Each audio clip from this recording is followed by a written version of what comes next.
Let's change track to something uplifting. So, we've talked on the podcast before about the death penalty kind of being in long-term decline in the United States. The Associated Press just did an update about this because the Death Penalty Information Center released new numbers for 2023. And it's interesting to see the absolute numbers of what's actually happening in the states because the numbers for me anyway were surprisingly low. So in 2023, the AP says via Death Penalty Information Center, there were 24 executions in the U.S. and 21 people were sentenced to death in 2023, which was the ninth consecutive year, they say, where fewer than 30 people were executed and fewer than 50 people received death sentences. And as we've talked about before, this is happening in only a small handful of states. So it's just 5 states that conducted executions this year, those states being Texas, Florida, Missouri, Oklahoma, and Alabama. And that was the lowest number in 20 years. So that's all, if you more Americans than ever are anti-death penalty. So that I think that will ring as positive for a lot of people. It will also include the it's kind of nasty stuff that was going in the other direction, which is that Alabama has set a January date for the nation's first attempt to execute someone with nitrogen gas. And Idaho, for some reason, authorized executions by firing squad, becoming the fifth state to do so, although we haven't actually executed anyone that way since 2010. I think some of the reasons for that is apparently it's increasingly hard to get the drug cocktail, and that some of the drug makers have ceased to make the components of the drug cocktail. So states that wished to end people's lives via judicial execution are in need of alternate ways of doing so.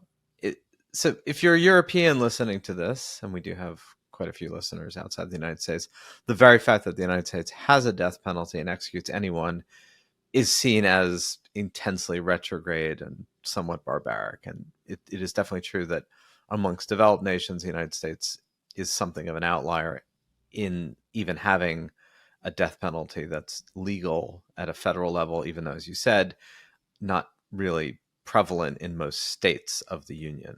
I mean, it could be, it just isn't, because most states prefer not to do so and don't have populations that support it. What is intriguing in all this is that even in states that are quite supportive of the death penalty, there's very little actual executions, as in there's far more people on death row than there are people who will ever be executed.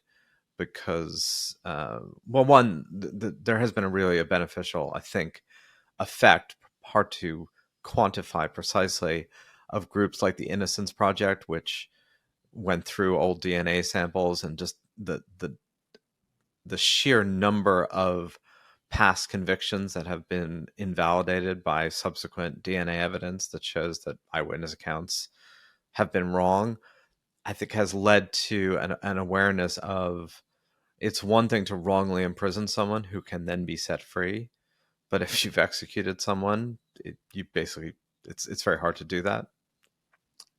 That's meant to be a profound understatement. It's hard to release an executed person. So there has been increasing caution over, you'd better be sure that the person that you're doing this ultimate punitive sentence for is guilty of whatever they've been found guilty of. And I will say one other caveat to this discussion, which is the United States is also unusual in its use of solitary confinement. Unusual in developed nations, right? I mean, Brazilian prison conditions, Indian prison conditions, lots of the world's prison conditions are significantly worse than the United States, although the United States is hardly a shining beacon. And life imprisonment as a technique, or laying on consecutive sentences without the hope of parole. Prison populations are going down. Prison reform, there's a lot to be said of it, even with the sliding back after COVID, given that the rise of public safety concerns and challenges to bail reform. We've talked about this on a few of our episodes. So there's less people in prison in the United States per capita than there were. The United States still imprisons more people per capita than most developed nations. So there's a lot of yes and no, yes and but, one step forward, 2 steps back, 2 steps forward, 1 step back.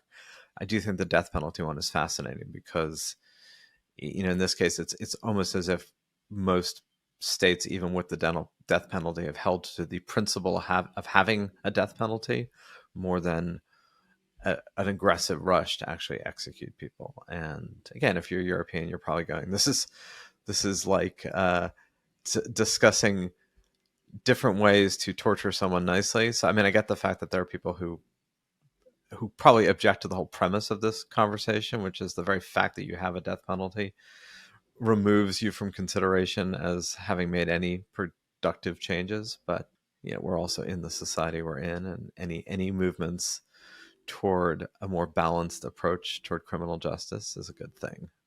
Yeah. They also mentioned that public perception is changing too. You mentioned the Innocent Project and other things. Gallup started asking the question, I believe in 2000, do you believe that the death penalty is applied fairly? And the amount that do believe that it's applied fairly has been inching downward over the years. So there's definitely some of that work, as you mentioned, has been filtering into the public. And I do think slowly, we will see that across all the states. I think 20 states right now have made the death penalty illegal or are following moratoriums on the death penalty. So we're almost at half. So there you go.